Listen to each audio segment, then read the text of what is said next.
Okay. I like that. So do I. Good evening, everybody. Welcome to our New York Giants Preservation Society meeting for tonight. We have a return guest, Steve Treder, whose book about Horace Stoneham, 40 Years a Giant, was just released. Many of you were here when Steve spoke before the book was published. So now that it's a finished product and it's a big topic among many of us in here, Steve is going to talk about the book and answer all your questions, give his opinions.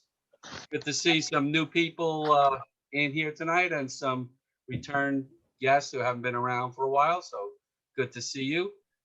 Next week, we have Judith Testa, who wrote a book about Sal Magli a while back. She's very excited to speak to all of you. And then we got Peter Laskowicz, who will be on the 24th. And then currently I'm working on July and August and into the fall, but should be. Gary, it's great, but you're doing enough. Why overtax yourself? You know, Frank, for guys like you, I love doing it. Okay, my man. As long as you're happy, I'm happy. Okay. I'm happy. Thanks, Gary. You're welcome, Renee. Without any further ado, I'd like to introduce Steve Treder. Steve, I hope the book is doing well, and pleasure again to have you back. Steve Treder, everybody. Thank you, Gary. Thank you so much for inviting me back, and thanks to all of you crew for letting Gary invite me back. I greatly appreciate it. I see a lot of familiar and friendly names that are joining us here today, so thanks everybody for being here. Before I begin, there's two people who are on the call here I want to shout out to. One is Jamie Rupert. I'm not sure that Jamie's fully on board here, but Jamie Rupert, who many of you I'm sure know, is the youngest granddaughter of this guy. And if it weren't for Jamie and her sisters, they just were indispensable in giving me not just photographs, but great stories and real insight into their grandfather. And there's no way I could have written the book I wrote without their very, very, very generous assistance and support. So hello, Jamie. Thank you. Hello, Steve. Thank you so much. It's super exciting. The book is gorgeous. Awesome. And the other person does not call her just before I get started, I want to say hello to is my buddy Rob. Rob E. I see is on the call here from North Carolina. Rob is an expatriate Bay Area guy who's now living in the East Coast and is looking for a community of Giants fans. And I hope you guys don't scare him off. Thank you. Thanks, Steve. Rob and I worked together at Hewlett Packard more decades ago. Generations ago. Yes.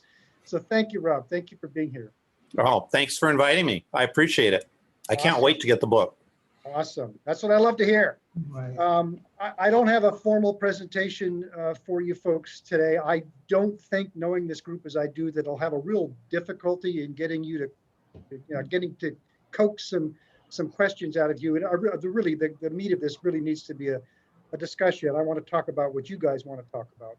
But I'll just tee it up here. I'm going to give you a brief reading to start with. This is brief. Don't get impatient. This is brief. This is pages 175, 176, and 177 in the book. Steve, before you go any further, Go ahead. two things. Could you show us a copy, and how will they go about getting the book? This is the cover of the book. This is published by the University of Nebraska Press. You can purchase it directly from the University of Nebraska Press website. In fact, that's my preference, because that way they get the fullest cut. And I believe, if I understand my contract properly, I get the biggest royalty if you buy it from University of Nebraska. Trust me, the royalty's not real big either way, but that would be the preferable way. Or certainly you can order it through Amazon, or any major retailer will be able to get it for you. Thank you. You're welcome. I'm sorry I interrupted you. Floor is yours. It's never an interruption. We're talking about selling books, Gary. Never an interruption. All right, so I'm going to read to you just 3 pages of the book. This is the events that took place in a very, very memorable week in New York Giants history. This is the week of the end of September and the beginning of October of 1954. the opener of the World Series. The opener was on Wednesday, September 29th, before a throng of 52,751 at the Polo Grounds. The game was a beauty, a tense pitcher's duel between Bob Lemon and Sal Magley. Into the top of the eighth it went, tied 2-2, when the barber began to tire. He walked Larry Doby to lead off the inning, then surrendered a single to Al Rosen, advancing Doby to second with no outs.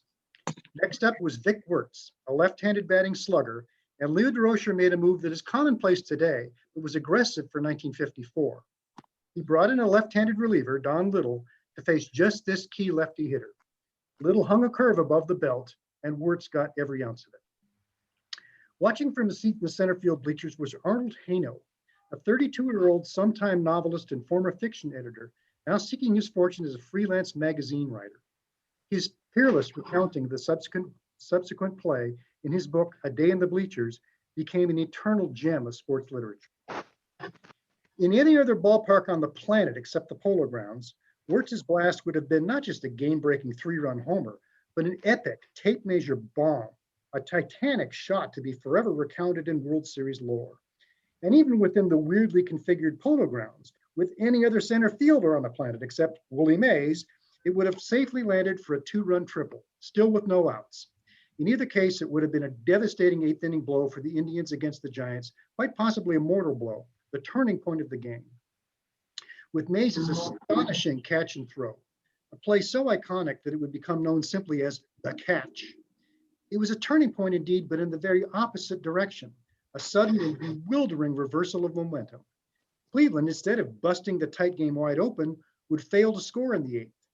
Into extra innings, the game would go instead, still deadlocked at 2-2, when at the bottom of the 10th, with 1 out and 2 runners on, pinch hitter Dusty Rhodes lofted a soft fly ball down the right field line. Not much more than a pop fly, really, as Indian second baseman Bobby Avila gave chase going out, while right fielder Dave Pope came in and toward the corner, and it landed just over the wall, just fair, the chintziest possible Polo Grounds only home run. Stoneham's characterization of it was real Chinese to win the game. What bitter irony it had to be for the Indians after what had become of Wertz's colossal clout. Rhodes and the Giants could now do no wrong. The next day, DeRocher summoned him as a pinch hitter again, this time in the 5th inning, and Dusty swiftly delivered a game-tying RBI single off early win. Rhodes remained in the game, and his next time up in the 7th, he hit another home run, this one not a cheapie, but an upper deck monster. Went 9 miles, according to Stoneham, and the route was on. The teams traveled to Cleveland, and the Giants proceeded to knock out the great Indian starters, Garcia and Lemon, early in each game, breezing to no sweat 6-2 and 7-4 wins.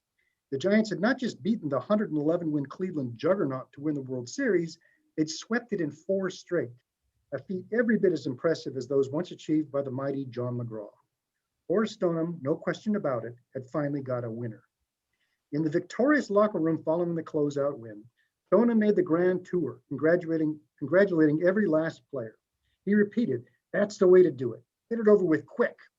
As Stoneham moved along the benches, shaking hands and slapping backs, Dusty Rhodes, drinking a bottle of beer, tapped the owner on the shoulder. "Hey, Mr. Stoneham," asked the World Series hero, "where's the champagne?" Stoneham grinned and replied, "It'll be on the plane." That giant party plane returning from Cleveland was just the warm-up, delivering its passengers to a truly special celebration. Hosted by Stoneham at the Waldorf, it was of a style and scale equal to any ever presented by C.A. Stoneham or John J. McGraw. As Stoneham sliced an enormous cake topped by a giant's cap, sculpted in frosting, Leo the Lip, wiping tears while hugging Willie Mays, testified, "I've never won the big one until now. I wondered whether there was something in me that prevented it." The Giants were graced with a remarkable honor as the city of New York threw them a ticker-tape parade down Broadway through the Canyon of Heroes, an honor never before bestowed on any baseball team, not even the Yankees. It was a tremendous height for Horace Stoneham's Giants to have seized. It would be the apex. Well, with that, I will be happily entertaining any of your questions and comments. Steve, I have a I got a quick question, Steve.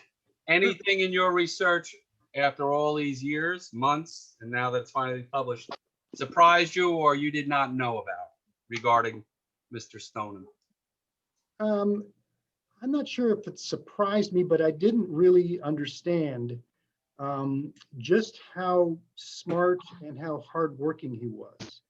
The public image of Stoneham is a nice guy, which is legitimate. He was a really, truly nice person. Everybody who ever knew him liked him or loved him. He was very, very likable, self-deprecating, generous, sensitive. He was just a very nice person. But that image of him as being a nice guy tends to imply that he was somehow not really all that sharp, not all that tough, not all that hardworking, that O'Malley, kind of manipulated him, and that other teams would take advantage of him in trade negotiations. That's not accurate. Stoneham was very smart and very industrious, very dedicated. He didn't do anything except operate the Giants for his entire adult life. He didn't have any other outside interests. He didn't have hobbies. He didn't have any other business, holdings that he was taking care of. The Giants were it. And he wasn't only the owner, of course. After Bill Terry resigned in 1942, Stoneham was the general manager. He ran the entire operation. He oversaw the scouting department, the minor leagues, the player development, the business operations. He made the trades. He fashioned the roster. He did everything himself. He was remarkable. That's really an unusual role for somebody to play, and he did it dedicatedly. He worked at it all the time. He went to, if not every single Giants game, preseason and regular season through those years, just about every single Giants game. He was that focused and dedicated. Thank you. Okay, here's what we're gonna do. I'm gonna call on Steve and then Lee. The rest of you, it should say reactions. You can raise your hand. I think that's the best way to do it. And we'll just call on anybody who has their hand up. So we'll go to Steve and then Lee and then anybody who can do the reaction with their hand. If not, raise your hand and I'll call on you, okay? Steve, it's up to you. Take off you need to unmute, Steve. You're muted. You're muted. Sorry, Steve, I have your email address, so I'm going to make an attempt to send you those photos that I showed before of the part of the groundbreaking. You have two more celebrities on. One is the daughter of Mel Ott, and one is Ed Logan, who was the last bat boy in 1957. Is there anybody on board? Maybe Steve knows. We call them Chinese home runs. Does anybody know what Mel Ott used to call them? Chop suey home runs. And Rick Swig, thanks for those photos. Thanks a lot. Okay. Lee, you're up. Yeah, Steve, when Milwaukee came into the league, Stoneham's comment was, how can I sell tickets to the Milwaukee Braves? They're the Boston Braves. Now, when did he get the idea seriously of moving to Minneapolis? I think he got that idea several months more subsequently into the 1953 season, when the Milwaukee Braves were totally obliterating every franchise attendance record they'd ever set in Boston. The Milwaukee Braves in 1953 not only led the National League in attendance, they led it by 50%. They drew 50% more fans in that season than the Brooklyn Dodgers, who won 105 games and blew out the league. That got Stoneham's attention, along with every other owner in baseball, that the Boston Braves could suddenly absolutely transform their business situation from really, really struggling in Boston to being the biggest attended attraction in professional baseball in 1 year. In Milwaukee, that got Stoneham's attention. So, the Giants then, of course, had a great year in '54, and I'm sure that soothed Stoneham's concerns. But in 1955, they dropped back out of contention, and the attendance took a nosedive.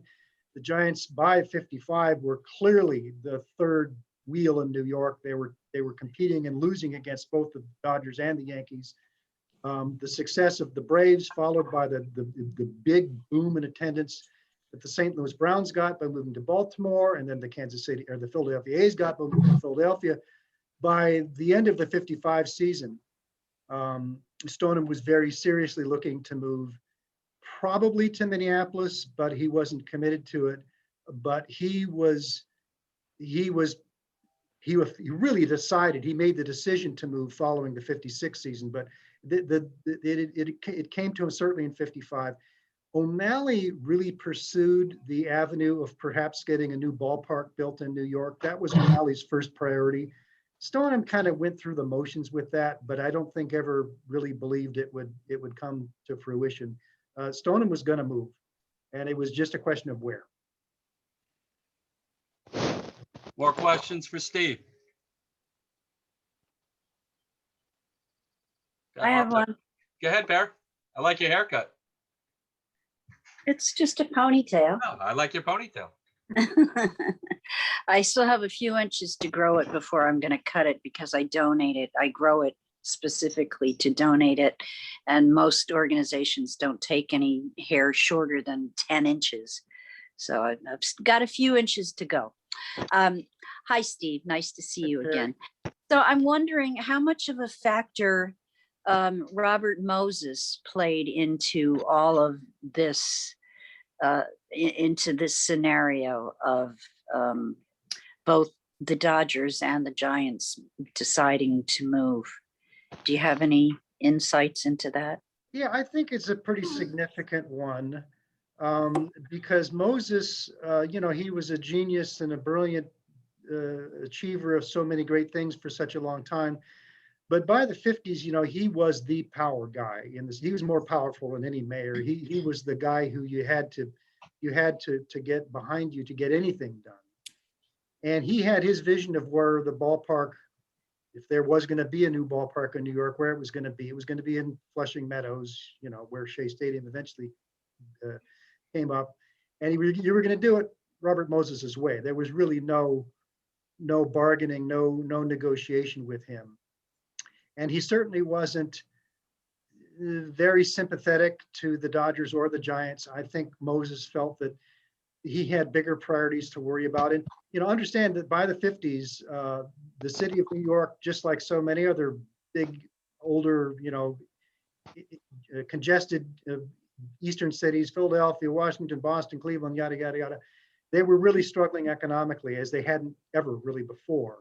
And Moses had a lot of issues on his plate and not a whole lot of money to work with. And both Stoneham and O'Malley anticipated that if they were going to get new ballparks built in New York, it was going to be a long grind, and they probably weren't going to be able to have much influence over exactly what it was. And meanwhile, these emerging new markets out there were suddenly available.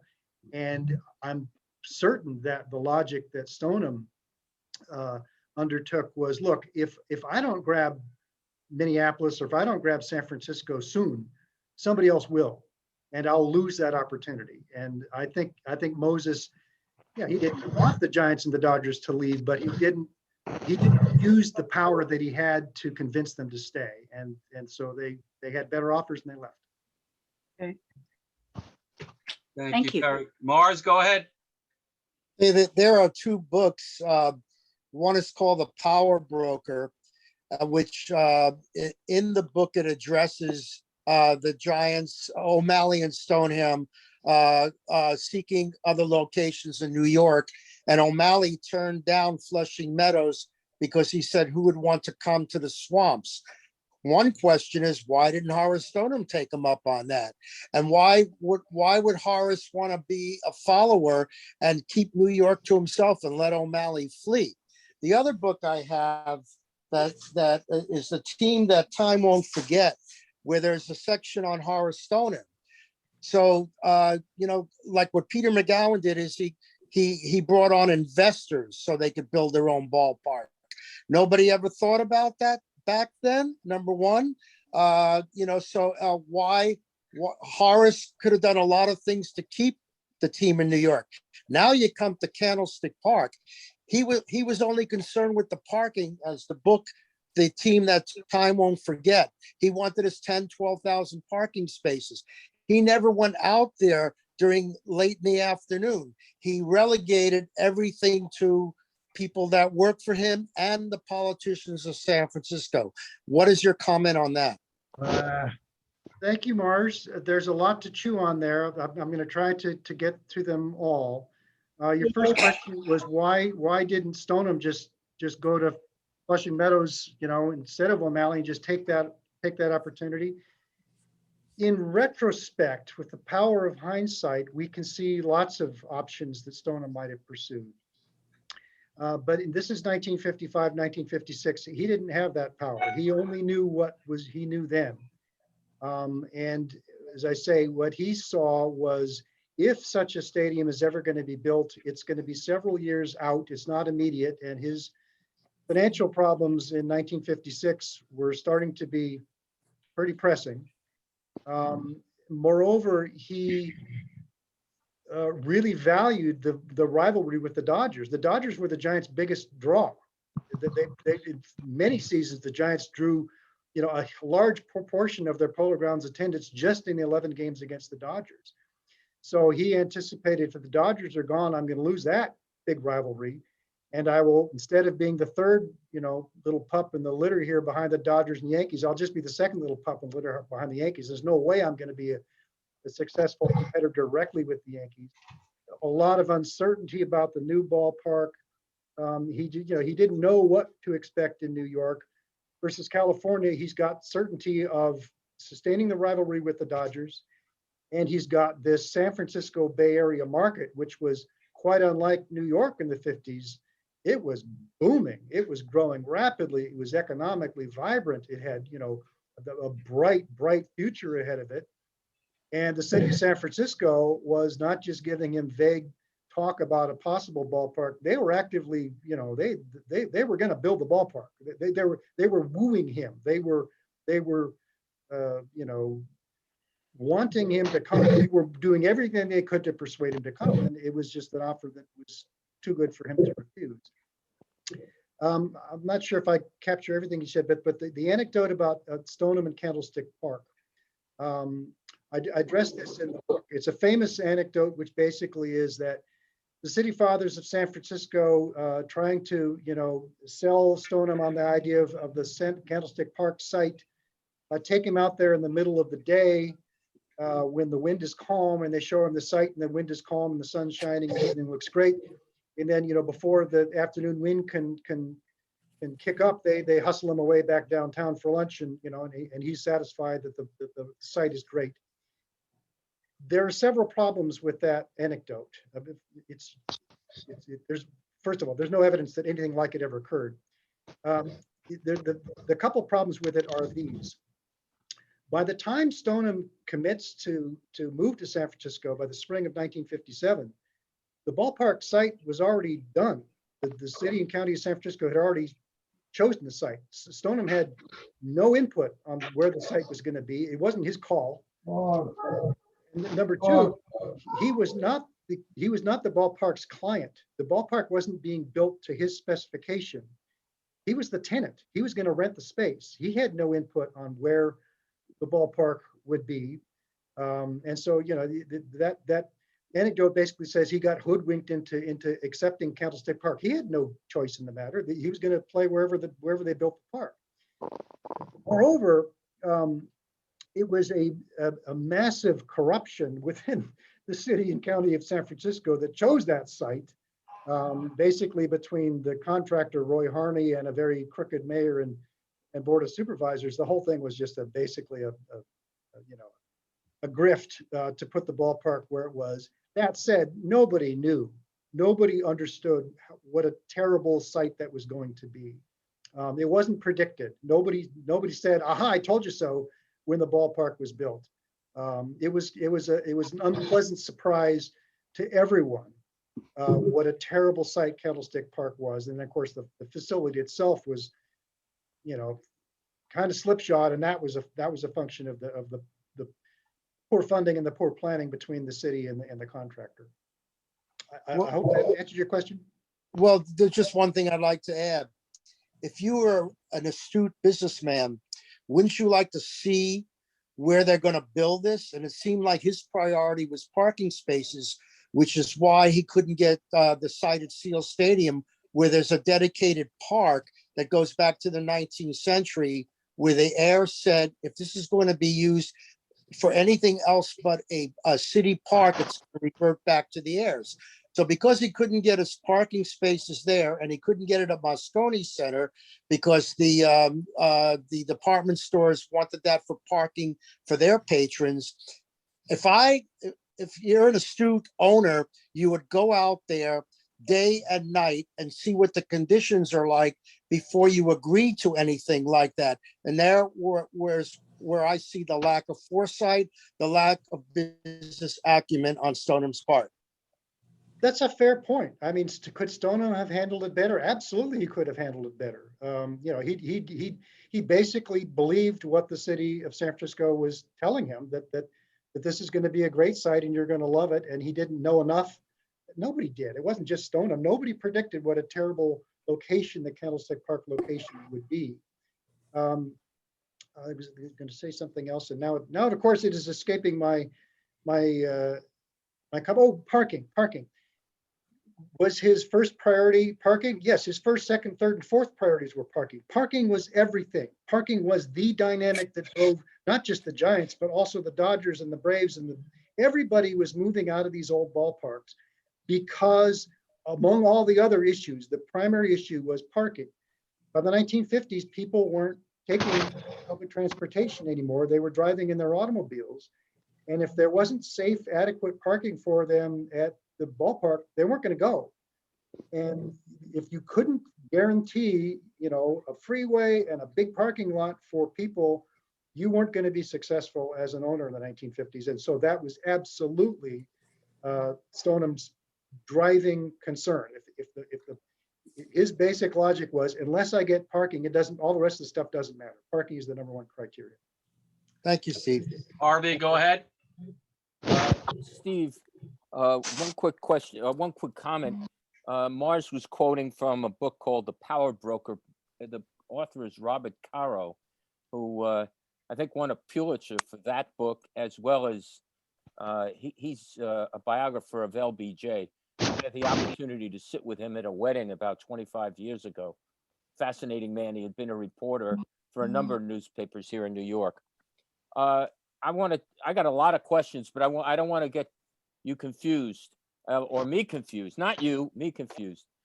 Henry Aaron, who recently died, famously was quoted as saying that he had been scouted by the Giants, and that means Stoneham, and it was a difference of $50 a month in his contract.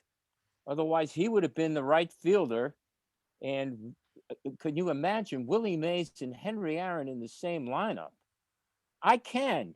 And actually, the Giants would have played, we would have seen a new shift. There would have been two outfielders, Willie and Henry, and be six infielders all the time or whatever. But on a serious note, do you cover that? I mean, I believe, I mean, they showed Henry speaking about that. So the $50 contract incident is true. So then the question is, why didn't the Giants sign Henry Aaron? I don't cover that in the book. I have no reason to believe it isn't true.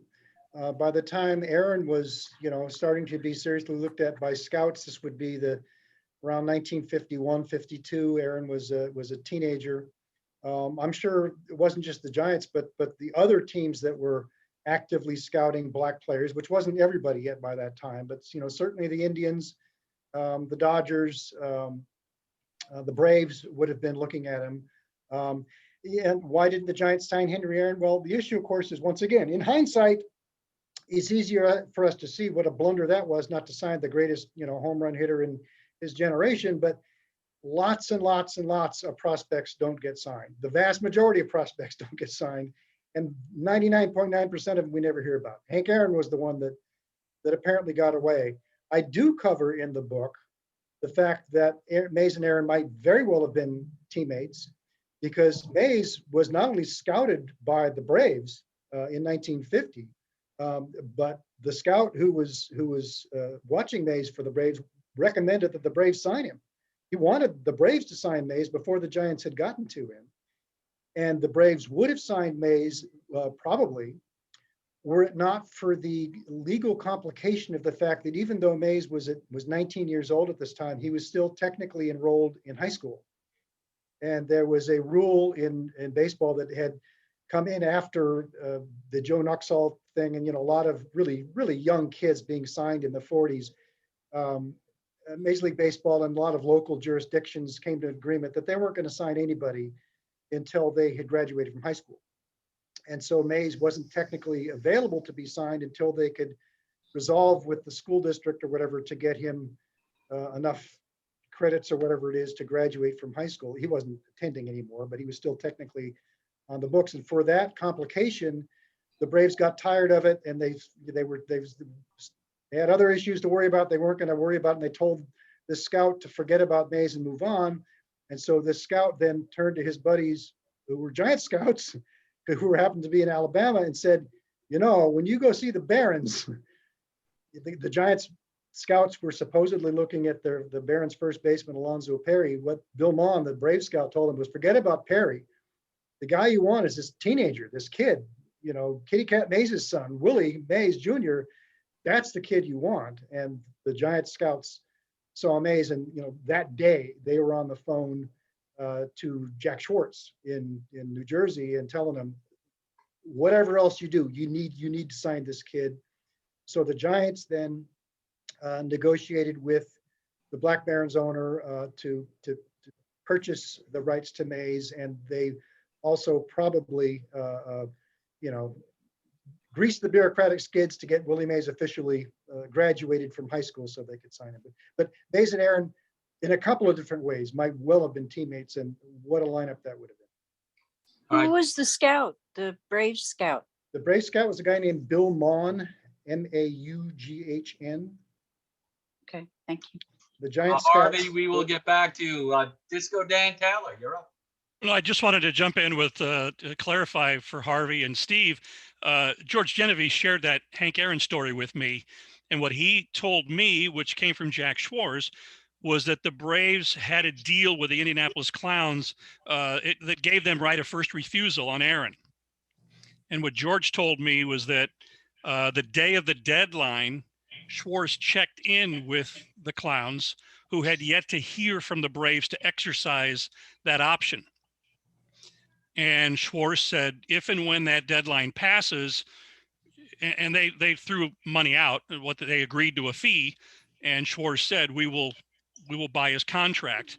Well, the Clowns turned right around and called the Braves and reminded them of this arrangement, and the Braves took him up on it. And what Genovese told me was that was, how it came about. Now, I've seen other stories. I've seen what Aaron said. So what's the truth and all of that, I don't know. But that's what Genovese told me and what he got from Jack Schwartz. Steve, with the COVID, lifted a bit, what are your plans? Are you barnstorming this book at the Giant Dugout store? You're going to be doing stuff in San Francisco to promote it? What's going on? Yes, the COVID restrictions in the San Francisco Bay Area are being lifted this month. So we're finally able to begin to have some of these kinds of events. There are 4 bookstores so far on my list that I'm talking with about hopefully setting up some sort of a meet the author event. I have had the great fortune of being on the air both on the Giants radio flagship KNBR. I had a good interview with Marty Lurie on there. And also just this past weekend, I was on KTVU Channel 2, the big Bay Area station that no longer carries the Giants games, but for decades, from the 60s through the, I guess, early 90s, they were the Giants station. So I got to have a nice piece there. But yeah, I'm definitely beginning the promotional tour. And although the great city of New York is not yet on my travel plans, hopefully at some point I'll be able to get back there and actually see you guys in person. Perfect. Anybody else with a question? Harvey, you had another one you said? Got one. Ed, go ahead. Ed Logan. Yeah, hi, Steve. I haven't read your book yet, so I don't know if you've covered this, but my grandfather, Fred, and my dad, Eddie Logan, covered the clubhouse for for Horace those whole 40 years. And a couple of years ago, my dad joined Horace here in Arizona in the Cactus League Hall of Fame. So I'm not sure if Phoenix is going to be on your trip. But fast forward to May 25th last month, speaking of Hall of Fame, I was inducted into the Arizona Veterans Hall of Fame. And my name is going to be on the state capitol. So we have, my dad and myself are immortalized here in Arizona. I came out to Arizona in 58. And then I was married here in spring training of 64, speaking of Dusty Rhodes, and Dusty Rhodes was at my wedding. And of course, Horace was kind of like a godfather to me, and he gave us a big wedding gift. So I never would, a kid from New York, last bad boy in New York, wound up here being, sort of a big deal here in Arizona. And it was because of the Giants. So don't know if you knew that. But then Steve and them had got me to go to the Hall of Fame, which I hadn't done, and saw my grandfather Fred Logan's Yankee cap that he wore the whole time he was the clubhouse manager for the Yankees. So we've come full circle. Also, I was wondering the roles of Chub Feeney and Eddie Brannick in helping Horace run the Giants. Thank you, Ed. Yes, and I'll just begin by saying your dad actually has a scene in the book where he tells an anecdote that I recount in the book.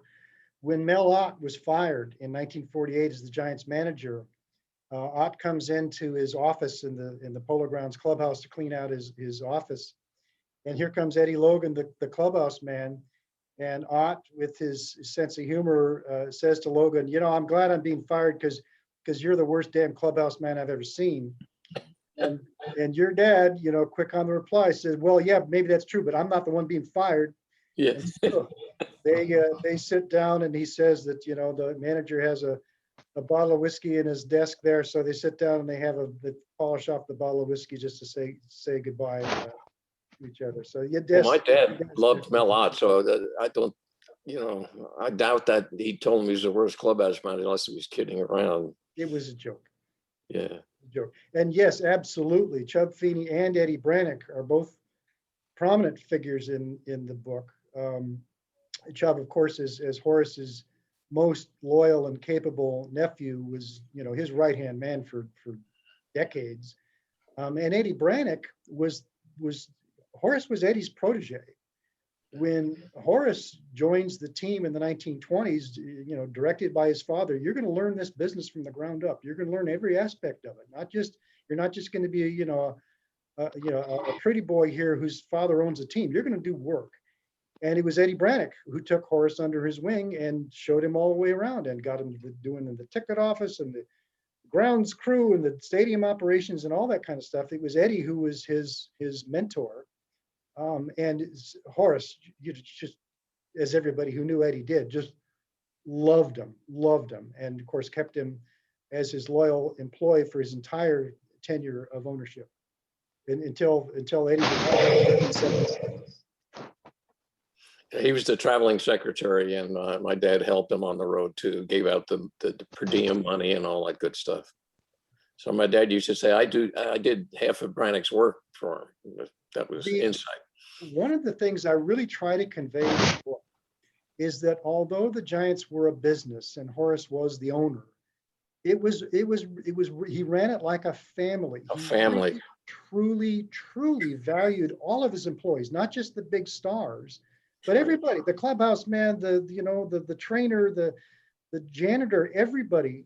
Horace treated them all very well with respect and dignity. And in return, of course, what he got was their undying loyalty. Absolutely. When he says, I'm sure it was a sad day when he had to call the meeting of the staff at the Polo Grounds to tell them in the summer of 1957, sorry guys, we're moving to San Francisco. He tells them, I'm moving to San Francisco, but you know what? Every one of you who wants to come with me, you've got a job. If you're willing to move to across the continent, if you're willing to move, you can keep your job. And almost everybody took him up on the offer, including your dad. And Matty Schwab and Matt Schwab, right. absolutely, yeah. Yeah, it was really, this kind of thing, Walter O'Malley didn't do that. That's a very unusual thing for a business manager to do, but that's an indicator of the degree to which Horace was truly paternalistic and really cared for his employees, not just as assets, but as people. And once again, in return, everybody was so loyal and they just loved him because he was such a great guy to work for. That's how I grew up seeing Horace. He, like I say, a godfather. I was at his funeral here in Phoenix, but Well, Ed, Phoenix is not yet on my travel schedule, but I have grandkids in Tucson, and so I get to Arizona at least once a year. And next Great. time I'm down there, I'm going to look you up and we'll get together. Absolutely. I look forward to it. All right, before we go to Charles, Jamie, are you on? Can you turn your mute off? I am here, yes. Jamie, what is, I know the book is about your grandfather, and I'm sure you've seen it. What is your reaction to the final product? Well, it's amazing to read it. I have to tell you what astounded me was when you get it, it is 400 pages long, or by the time it's all said and done, and it weighs 5 pounds. So just the sheer volume of what Steve has been able to talk about and share is stunning. It's magic for me to read it. So many things I didn't know. And I so appreciate how Steve started this. Horace was a very smart man when it came to the Giants in baseball. So to really back that up means the world to me, as all of you mean to me. This is a labor of love for all of us. So I think it's spectacular. Thank you, Jamie. Charles, you're up. Yeah, I have two quick things. One is, in the book, does it talk about the scouts? Because they had some really incredible scouts with George Genovese and Alex Pompez. And the other thing that I heard, and I think it's true, and Mr. Logan can verify this or not, was that when there were retired ball players who were down on their luck or whatever, Horace would hire them. Because I heard he had done that with Ernie Lombardi. He did it with with Dusty Rhodes, who became a bartender in Casa Grande at their spring training facility. Okay, that I didn't know. Okay, that's interesting. Yes. Charles, the answer to both of your questions is yes. I really, really endeavor in the book to make sure the scouts get the recognition they deserve. I've done my best to list all of them by name who were Giant scouts for a period of 15 years or more, because the Giants' success was all about the scouting and all about Carl Hubbell. Absolutely. I think scouts get George system they had modern world. For identifying and signing and developing talent was second to none. There was no other operation as good as it in baseball in the 50s and 60s, and the scouts were crucial to that. This is how it worked, and so definitely I do my very best to shine a bright light. And they were anonymous; nobody knew who they were. They didn't get paid a lot of money. They deserve recognition for the amazing work they did. Absolutely, absolutely. They're part of Giants history. Yes. Your other point about Horace's, once again, paternalistic way of taking care of people who were down on their luck, who'd once been part of the organization. Yes, he absolutely did that.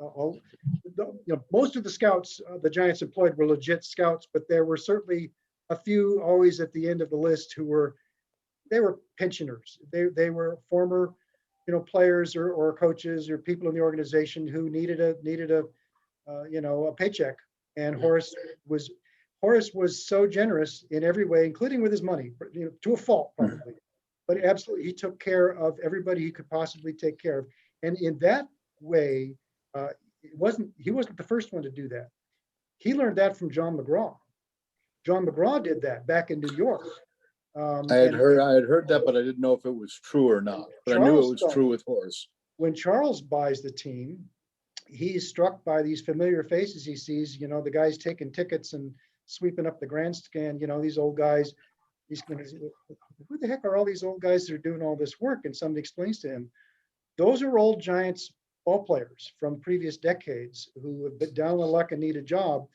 And John McGraw takes care of them. And a lot of these guys were guys who were they predated McGraw. It wasn't that they were McGraw's players, but they were Giants and McGraw perceived the Giants as an institution, more than just a baseball team. They were a New York institution, and they needed to be loyal to their members. And that's once again, it's such a warm and generous way to look at who you're going to hire and how you're going to treat your people. It's one of the ways the Giants organization is. I don't know if it's unique. There may be others who do the same thing, but it's really special. It really deserves attention. It is. They have a really strong, really good sense of their own history, which I absolutely love, and it makes being a Giants fan just kind of more of a joy. Steve, there was a big symbiosis too that Horace had with Harry M. Stevens, the ballpark caterer. So if you didn't work for Horace, you worked for Harry M. Stevens, and I did in the 58 season out at. Yeah. Because if I do it, we won't stop talking. Thank you, man. All right, let's go. We got Mars and then Steve. Well, the famous statement by Leo DeRocha, "Nice guys finish last," was referring to Mel Ott, who the Giants held on as field manager, and it was said he was not a very good field manager. Of course, he's a great Hall of Fame player. So the other questions here, Steve, are you privy to the talk of the ballpark sites in New York? I know O'Malley wanted where the Barclays Center is now, and he was turned down by Moses. That was also in Robert Caro's The Power Broker. And were there any other sites that O'Malley wanted, and were there any sites that you know of that Stoneham wanted? And the last question is, I heard some rumors that O'Malley offered Stoneham, do you want LA or San Francisco? But because San Francisco was known for the seals and a great bar town, that Stoneham quickly, chose San Francisco. Yet LA had a much larger population, warmer weather, and the expansion of the freeway systems. Can you elaborate on that? Sure, I'll start with that. O'Malley never made any such pitch to Stoneham. O'Malley was going to go to LA, and he wasn't going to give Horace the opportunity to take LA away from him.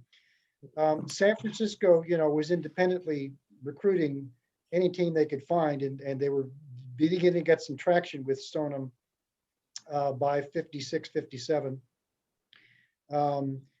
O'Malley didn't officially say he was going to move to LA, of course, until after Stoneham did, until the fall of 57. But O'Malley was going to go to LA for all the reasons you enumerated. It was soon to be the biggest city in the country, absolutely the fastest growing city in the country with, booming economy. And once again, there was, to a certain degree, there was nothing New York could do to keep them, the Giants or the Dodgers. It wasn't just the ballpark, it was the ballpark and the market. And New York could not compete with that. As far as ballpark sites in New York, the only other one I mentioned in the book that I'm familiar with is one that was proposed by the Manhattan Borough President, Hulan Jack, which was going to be a ballpark in Manhattan, I think on the west side by the river. It was just this grandiose 1950s futuristic dream. The ballpark itself was going to be built on stilts, and be suspended and, just be this enormous thing that could seat 100,000 people. And, it was a grand concept that was not even close to being realistic in its prospects of being built at any time soon. And once again, my sense from reading through the whole thing is that Stoneham didn't really pursue a ballpark in New York very, very enthusiastically. He'd listen to people and he'd ask questions, but I think Stoneham decided pretty early on. I think the key things that were leading in this direction were Milwaukee, Baltimore, and Kansas City, the huge booms in attendance that those teams got in 53, 54, 55. It was just a question of where Stoneham was going to move. New York couldn't keep him at that point. Steve, go ahead. Steve, I don't know if you've seen this photo. I'm gonna try to send it to you. We talked about the World Series championship. This was the DeRocha family, I guess, leaving New York to go back to California after their celebration. If you don't have this one, No, I'll I try to don't. send this one to you as I well. love it. Thank you. Okay. Thank you. You know, one of the guys that's on our Zoom, I don't see him on tonight, John McLaughlin. He was doing some work for a while. I'm not sure if he's still doing it on the Giants leaving New York. And I remember him telling me or us that there was a site on Baychester Avenue, which is in the Bronx, Right. kind of near Pelham Parkway, that he was looking, or that was a spot that was open. And it was the Bronx, so I don't think that, I don't know if that would have I think it mattered. was Co-op City, Steve. Baychester, Yeah, Co-op City. okay, okay. Before Co-op City, Yes. which was Yeah, it Freedom was Land. Bronx side of the Whitestone Bridge. And Correct. McLaughlin, actually, he denied the site on the Hudson River docks, but I heard that rumor too. Okay, all rumors. Steve, Well, I got a it's- question for you, Steve. You know, as a teenager, when the Giants were drawing really poorly in San Francisco, I don't know if it was, you know, one of these myth stories again. Was there ever consideration of them coming back east to New York? Moving back to New York? Yes. No, that I've heard of, but I wouldn't be at all surprised that if the city of New York or some investor in the city of New York had approached Horace Stoneham, you know, in the 1974 timeframe when he had done everything he could. He'd staved off the inevitable disaster for years, but by 74, it was clear he was going to go bankrupt if he didn't sell the team. So, you know, I'm positive that Horace would have been open to some sort of an offer. You know, as it turned out, he was open to an offer to sell the team to a investment group in Toronto. And if he was happy to have the team move to Toronto, I'm sure he'd have been happy to have him move to New York. But I've never heard of any actual serious proposal in that regard. Thanks, Steve. All right, we got Norm Coleman and then Lee and Paul. Steve, I apologize if I'm going to say something that you've already said. I had to come late today and I'll watch the beginning tomorrow. But when I came in, people were talking about Candlestick Park, and I would like to actually defend Candlestick Park and Horace Stoneham in relation to Candlestick Park, if I may. I've been attending games in San Francisco since 1959. And I've been to 46, I've seen games in 46 major league parks. And every time we go to a park, the first thing I do is walk, I get there early, I walk around, I see how is it for watching a baseball game? How are the seats angled? What's the elevation of the seats? Is it good for baseball? And Candlestick Park was one of the best ballparks to watch a baseball game. Take away the weather for a second, in terms of watching a view from the airplane sometime of Candlestick Park, and look and see how all of the seats are angled. So everyone, almost everyone in the ballpark can watch the game and see the pitcher pitch, the batter hit, and the second base without craning their neck. And they can all see the game because the seats were elevated high enough so the people in front of you were not in the way, which is different than our new ballpark, Oracle Park. The seats are all angled wrong, mostly angled wrong. You have to crane your neck and look through people to see the game. And I used to go to the games at Candlestick, and we get there at 11 o'clock in the morning. A beautiful morning to watch fielding practice, watch batting practice, watch 7 innings of a ball game where the weather is perfect, and then have 2 innings where you put your windbreaker on and watch the wind kick up and have some fun. We have the modern day technology that allowed them to change the angle of Oracle Park by what, like it was 10 degrees, 9 degrees, 15 degrees to prevent a lot of the wind that caused trouble at Candlestick Park. Also, Candlestick Park had a bay view that was as good as Oracle Park before they enclosed the ballpark. You saw the entire bay, the East Bay Hills. It was gorgeous. You can see the boats sailing in the bay. So in terms of picking Candlestick Park, and it had parking. In terms of picking Candlestick Park, whether it was the city who decided, whether it was Horace Stoneham had a say in it or not, at that point in time, when they made that decision, it was not a bad decision. And I might be in the minority in terms of Candlestick, loving Candlestick Park and the whole thing. I've been coming to these meetings for a while now, and I felt like I have to come on board and mark my ballot for saying I love Candlestick Park. That's all. It was just a comment, and that's it. Norm, did you say you were at opening day at Candlestick Park?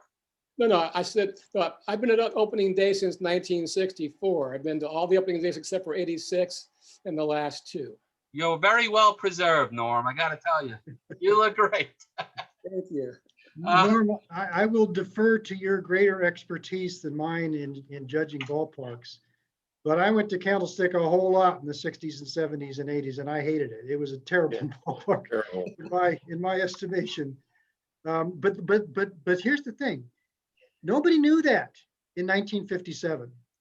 The site, by the way, Stoneham had absolutely no choice in the site. The site was chosen before Stoneham committed to move to San Francisco, and the site was chosen by Roy Harney because Roy Harney knew where the site was going to be chosen because there was a corrupt process of the siting, and he basically gamed it so that he bought a bunch of swamp real estate real cheap and sold it back to the city to make the ballpark and made millions. It was a completely corrupt land deal that Roy Harney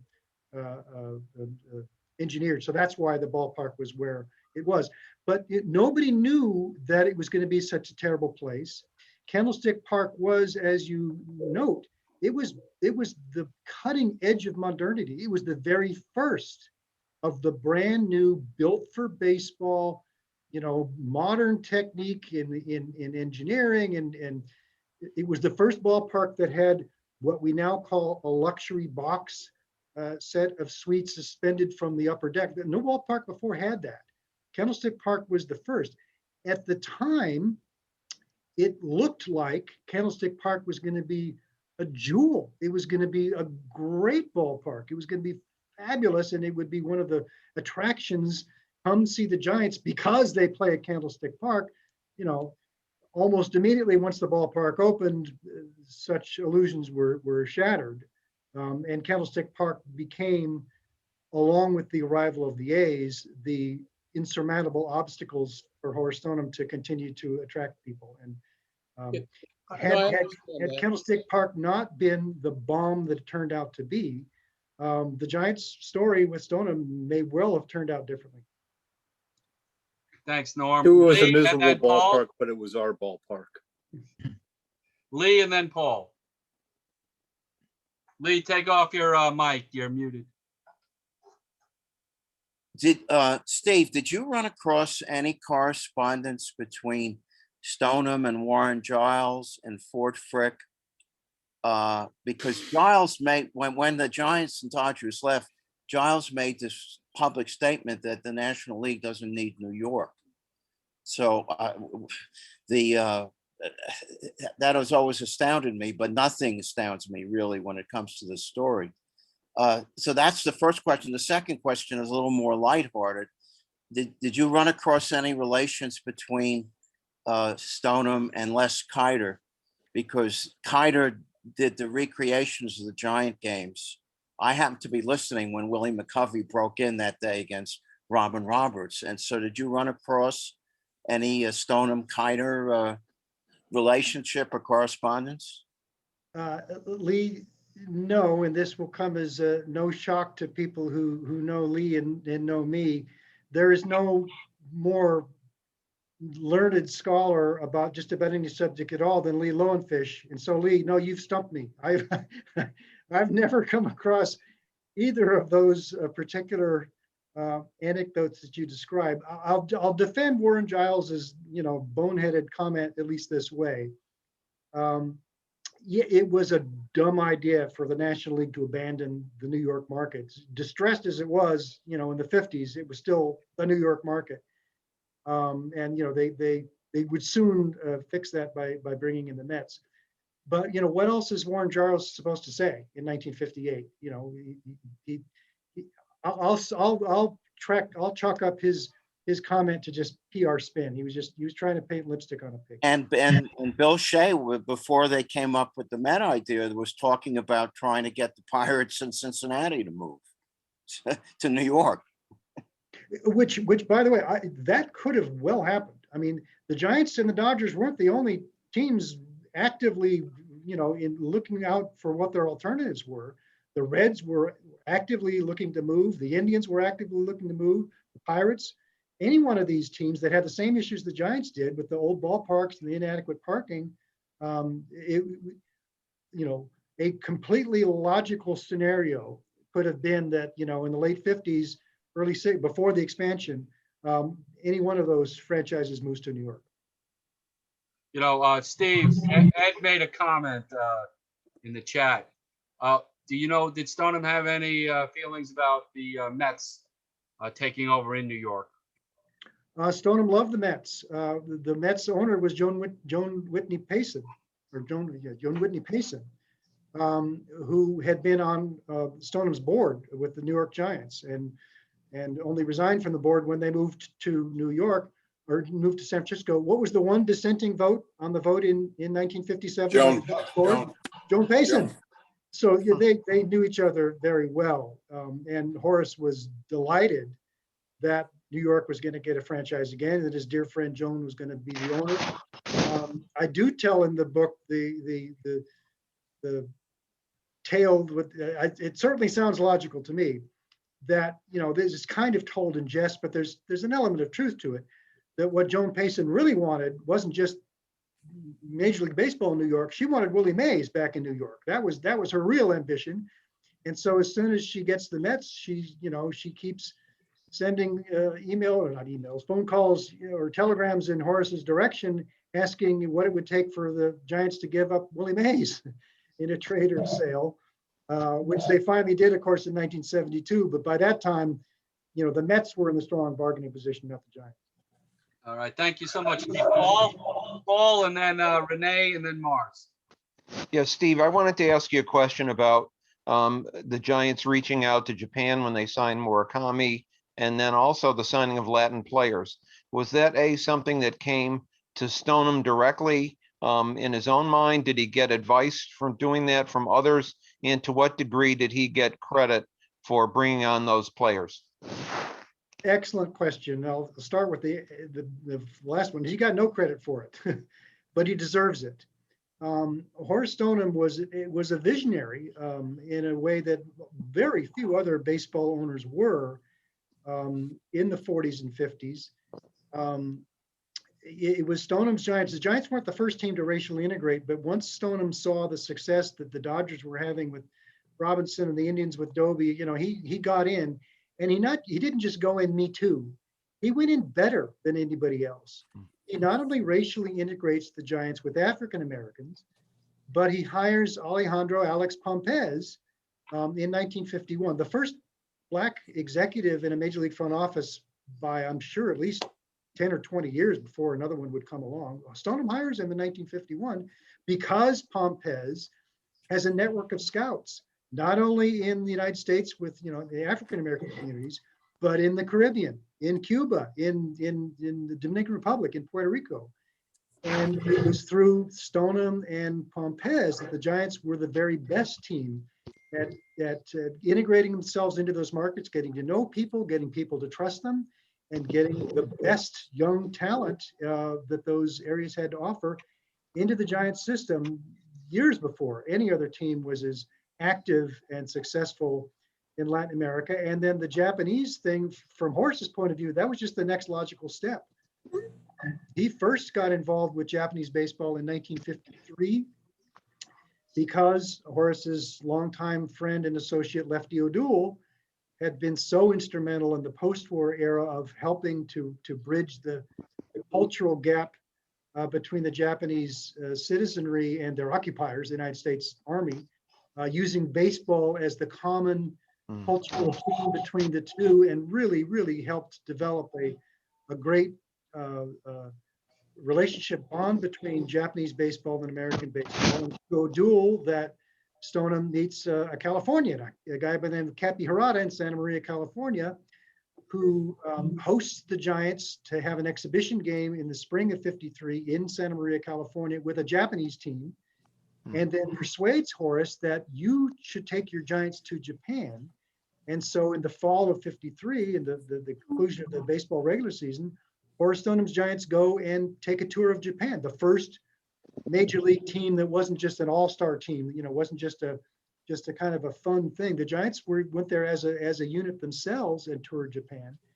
I'm confident that Horace was hoping that the Japanese territory, if you will, would develop along the lines that the Latin American territory had, that it would be a feeder for the majors, that the Giants would be in there ahead of everybody else, and the Giants scouts would be in there, and the Giants would be able to extract great young baseball talent out of Japan, just as they had been doing in the Caribbean. And it was, the Japanese, of course, seeing what had happened to all the best young talent in the Caribbean, were very reticent, very hesitant to allow that to happen. When the Giants signed Murakami in 1964, the Japanese understood it to be just a training deal. You'll give our kid a year of experience in your minor leagues, but he's our property and not yours. Murakami was brilliant, just stunningly great in the California League in 1964. So the Giants said, awesome, we got the first one.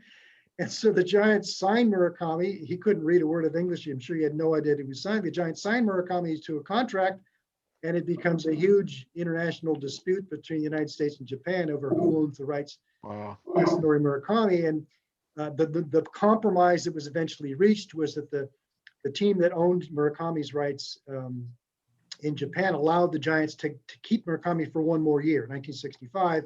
Okay. But at the end of that year, it would be Murakami's call as to whether he stayed in the U.S. or went back to Japan. And Murakami was a Japanese young man, and he was going to do his duty, and he went back to Japan and had a fine career in Japan. But it was because of that dispute that the Japanese league said, "Oh, no, we are not going to be a farm league, a feeder for the Americans. None of our best prospects are going to go to the United States." And so it was 30 years. 30 years. It wasn't until Hideo Nomo in the 90s that the Japanese market finally began to open up and American teams began to recruit Japanese talent. Great. Thank you very much. Thanks, Steve. Paul. Great. Renee? Wow, this is great. This is great listening to you and your stories. Can't wait to get the book. My question is still in the same vein, but with the New York Cubans. His relationship with them, could you get into some detail with that? And secondly, he's such a family-orientated guy. How difficult was it when he sold the team? I mean, how was he emotionally distraught? I mean, was he, And then my third question isn't a question, but Gary, at some point, William has a question. If you could flag him. Those are my two questions. Thank you, Renee. First question, New York Cubans. The New York Cubans were a great and successful Negro League franchise for a long time. Their owner was Alejandro Alex Pompez. And what stadium did they play their home games in? The Polo Grounds. Understand that Stoneham not only owned the Giants baseball team, he owned the Polo Ground structure itself. He didn't own the land underneath it, but he owned the building. And with his father before him, they used the Polo Grounds as a revenue source year round. So the Giants didn't only play there, but so did the New York Football Giants and lots of other football games, boxing matches, whatever they could arrange to use the Polo Grounds as the venue. They were actively using the Polo Grounds that way, and the New York Cubans were a tenant in that way. It was through that relationship that Horace Stoneham came to know Alex Pompez, and they came to know each other very well and respect each other as baseball operators and as judges of baseball talent. Stoneham was very shrewd about baseball talent. He knew his way around building a ball club, and so did Alex Pompez. And their relationship was among the most remarkable in professional baseball, how as soon as the Negro Leagues, as integration occurs in the Negro Leagues, you know, both Stoneham and Pompez could see the Negro Leagues aren't going to sustain this. They're going to collapse. They immediately worked together. And first, the Giants adopted the Cubans as a farm club, which is the first time a major league team had ever done that. And then within a couple of years after that, the Cubans dissolved and the Giants just hired Pompez directly. So it was a remarkable relationship. Your second question was Stoneham when he sells the club. Well, it was the worst thing he could ever envision. You know, hard as it was for him to move out of New York, and that was hard because Stoneham loved New York. You know, he was a creature of Manhattan, and he loved his father. He loved all the Toots Shore, and he loved everything about New York. He hated to move the Giants out of New York, but he did so because it was in the best interest of the Giants. The Giants were the number one priority, and he had to do what was best for the Giants. So in 15 years later, when the Giants are failing in San Francisco, and he can't even do anything that saves the Giants other than sell the franchise. His father's had given him this franchise. It was his I'm not going to get into that election. He hated to sell the franchise. It was the worst thing he could do. But through it all, the piece that Roger Angell wrote on Stoneham in 1975, that I quote liberally in my book, it captures Stoneham just at that point when the team's for sale. He's given up any pretense that he's going to sustain it. The team's for sale. He's not self-pitying. He's not depressed. He's not morose. He's not happy about it. But his attitude is remarkably well-grounded. It's remarkably, he's comfortable that he's done the best he can. He has no feelings of regret that if only this, if only that. He accepts the situation he is faced with in a very, mature and sensible way. To me, that's the most admirable thing about this guy, is faced with the absolute worst thing that could ever happen to him. He takes it like a man, to use an old-fashioned phrase. He doesn't allow it to make him sad. The words he used to Angell, and I quote him in the book, is, you can't get discouraged. Life is hard, and you do the best you can. It's a really, I think it's an impressive look at his psyche. Thank you. Thanks for that. Bill Schiffner, I'm sorry, I didn't see your hand up. No, yeah, I just had a question for you, Gary. It's the reaction button you're supposed to hit to ask a question, or? If you got a reaction, it says raise hand. Okay. All right. Anyway, Steve, following the Giants all these years, this is the first time I've ever heard that he had no choice of where the stadium was. It was all predetermined. This was it. So that's very good information. I've never heard that before. But once in the 70s, when the Reds got Riverfront, the Reds got a stadium, the Pirates got a stadium, and then the Giants went to AstroTurf. Was there any talk at the time that the Giants could move to another stadium in San Francisco somewhere? Was there anything for that you came across? No. In the 1970s was still the era. In fact, it was the height of the era of multi-purpose stadiums. Right. All these cities, Atlanta, Pittsburgh, Cleveland, or Cincinnati, St. Louis, Oakland, and San Francisco, those publicly owned municipal stadiums were designed to be multi-purpose. They were going to be the place where both our baseball team and our football team plays, because that's the most efficient way for us to spend our dollars. We only have to maintain one stadium, one parking lot. So there was, and this is the 70s. The economy was in, if not recession, not in a very strong state in the 70s. There certainly was no public money to build a new ballpark. And once again, we hadn't yet come to the understanding yet in the 1970s that these multi-purpose stadiums aren't good places to play baseball. That didn't come until the 80s, that there was a recognition that what we really need to go back to is these baseball-specific ballparks, and not built around acres of parking out in the suburbs, but bring them back downtown. That became obvious, Now we see it, but in the 1970s, that wasn't understood yet. And they weren't getting any money when the 49ers moved there, right? Because they were basically a tenant like the Giants, right? Yeah, the Giants didn't own Candlestick Park. Right, The city they and county didn't. San Francisco Nothing. did. The Giants and the 49ers were tenants. Right. They paid rent.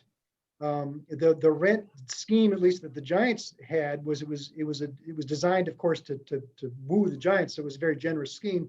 Right. Giants, when they moved to, and the lease, by the way, the lease was still had years to go in the 1970s. One of the things that was holding up the Giants moving away was the new buyer was going to have to pay off the city to pay off the lease. Right. The deal the Giants had for Candlestick Park was $125,000 a year in a rent. $125,000. That's less than Willie Mays' salary. That was the rent they paid. That or some formula that calculated ticket receipts, and if ticket receipts were above a certain threshold, the Giants had to pay extra. But the Giants got, that's all. That was the Giants paid. The Giants got all of the concessions revenue, all of the parking revenue. That was the Giants. So it was a sweet deal that the Giants got. Thank you. All right, we'll go to Jeff and then Mars. Jeff, go ahead. Yeah, hi. Question about you were talking about in the 60s with the scouting and how the Giants went into the Caribbean, and we all know how many good hitters they brought through the Caribbean into the organization, from the Alous to Mota and on and on and on. Did Mr. Stoneham ever get, for lack of a better phrase, upset or annoyed with the scouting staff, Marichal aside, not bringing any quality pitching out of the Caribbean? Marichal, obviously Hall of Famer, and maybe one or two other guys. It just seemed there was always hitting and never pitching. We had Marichal and Perry, and it seemed like one other guy every year would be a different guy. And that's why we always kind of fell short and we're always in second place, the lack of total pitching. It may have just been, coincidence. Every team, there's no guarantee you're going to develop all the position players in the right proportion. That just doesn't happen. So it may have just been coincidence, but I'll say this. Horace Stoneham, he was a sharp eye for baseball. He understood the value of pitching and defense for sure. But the one thing he loved more than anything else was home runs. Horace Stoneham loved home runs. It was his style of baseball, the style he liked best, was a big power hitting team that scored a lot of runs. And so whether that was causal or not, the Giants' organizational culture was one that really, really valued hitting and yeah, they developed pitchers too, and they always tried to have a well-balanced team. But through the 50s and 60s, a consistent pattern of Giants teams is tons of power, tons of too much talent, overabundance of talent in the outfield at first base. Not always so much great up the middle, second base and shortstop, and top frontline pitching. But yeah, an arm or two short of a full staff. That absolutely was a pattern that persisted. Dan Taylor is on the phone here. Dan put me in touch with a guy named John Van Ornum as part of my research for this book. John Van Ornum was a Giants in the 1970s and an organizational guy, minor league manager, and he told some good stories. And Van Ornum, it's sort of telling me what the Giants culture was like when he was there in the 70s, was that, the Giants would, in spring training, they'd go out and they'd do, some fielding drills and, a little bit of base running drills, whatever. They just kind of get through it because they knew they had to. But okay, now it's time to hit. And they would spend hours hitting because that was the culture. The Giants organizational culture was that they say what you will about their overall success, but they developed hitters like no other organization did. Mars, go ahead. Yeah, Steve, I want to thank you for being on board with this Zoom meeting. I have a couple of questions and comments. You mentioned that Pittsburgh and Cincinnati had ideas of moving. Well, the Cubs only drew 500,000 in the mid-50s with poor finishes. They wouldn't dream of leaving. And New York, of course, had the largest market. Now, when it comes down to Candlestick, well, I used to go out there. I came to San Francisco in 1967 after living just a stone's throw in northern Manhattan from the Polo Grounds, which I went to often to see the New York Giants. Anyway, the Win, I would get there for a day game when they open up the gates at like 10:30, and I could go there with shorts and a t-shirt. But then I always had my backpack full of, with a Parker, or for when 2:30, 3 o'clock came around, the Alameda Gap, which should have been studied, that's the San Bruno Mountains. It leads from the ocean to the bay and acts like a wind tunnel. So at 2:30, 3 o'clock, you couldn't have put a park in a more windy place in San Francisco. And when Norm was talking about great angles for seating, well, I don't see how you, even with the great angles, when you have sand and hot dog wrappers and peanut shells blowing in your face, how could you see even the game? But now the new ballpark, well, I've been a charter seat license holder, and it depends where you sit.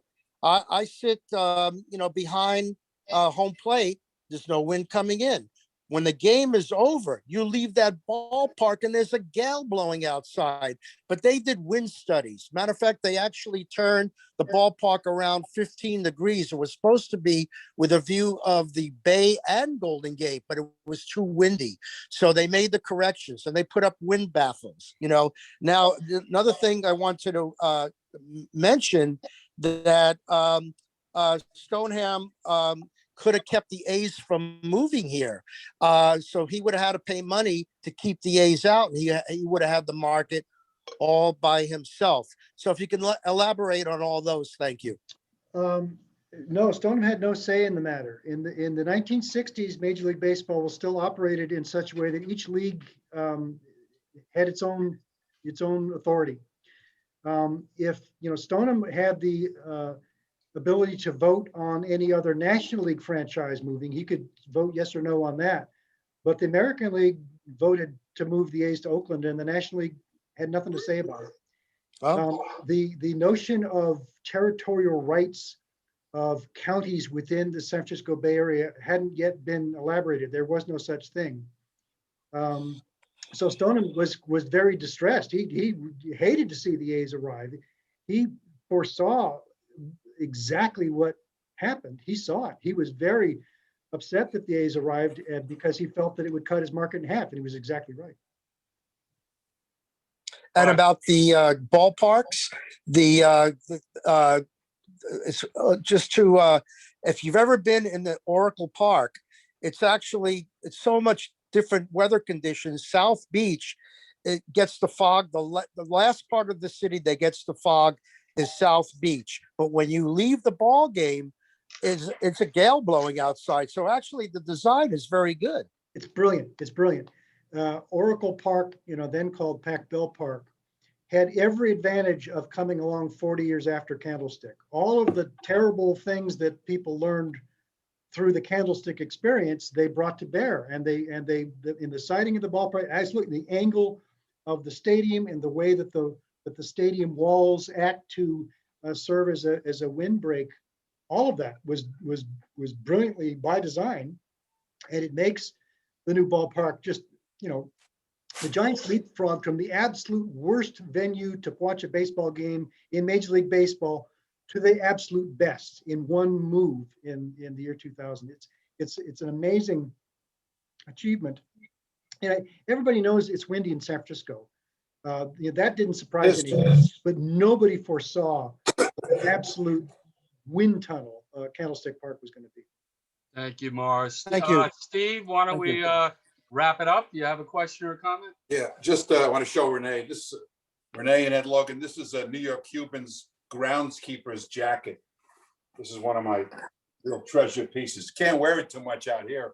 Where'd you get it? It's a heavy jacket, but Where it's a did you good get piece. it? Steve, just want to close with I guess a comment. We as a group cannot put our certification on Horace Stoneham getting into the Hall of Fame. We cannot, as a group, take a vote or, have Gary ask everybody their opinions. But there are some of us in the group that have gotten very friendly with Jamie Rupert, and I was lucky enough to meet some of her family, including Petey Stoneham and a bunch of the others a number of years ago. Is it mentioned in your book at all? Do you have any feelings about him getting into the Hall? Because Jamie's working real hard now. I don't specifically cover it in the book, but I would take my book, the content of my book is an absolute, testament that if there is such a thing as an executive wing in the Hall of Fame, if the Hall of Fame has a place for Tom Yawkey and, Walter O'Malley and Bill Veeck, They are in. it absolutely is a huge omission not to include Horace Stoneham. Horace Stoneham was every bit as impactful on the history of the game as any one of those people. He takes second chair to none of those people. I mean, I'll put Branch Rickey and Ed Barrow, ahead a little bit, but within the next tier, Horace Stoneham absolutely belongs there. And it's one of the Hall of Fame isn't perfect. They make mistakes, but this one is a whopper. This is absolutely a whopper that Stoneham, he should have been in the Hall of Fame decades ago. Okay, you're the man. Thank you. Steve, I want to thank you for, wow, 8:30. Did a marvelous job. One more time, best way to get your book so you could make some money. University of Nebraska Press online or Amazon.com. 40 Years a Giant. Thank you, guys. I really do appreciate it. It's wonderful. Thank you. Give it up for Steve Treder. Steve, again, thank you so much. I'll be closing down the room as soon as everybody leaves. We will see you guys on the 17th. No game tonight, so rest easy. You rest easy. Have a good night, We're still in everybody. first place. Steve. We're still in first place.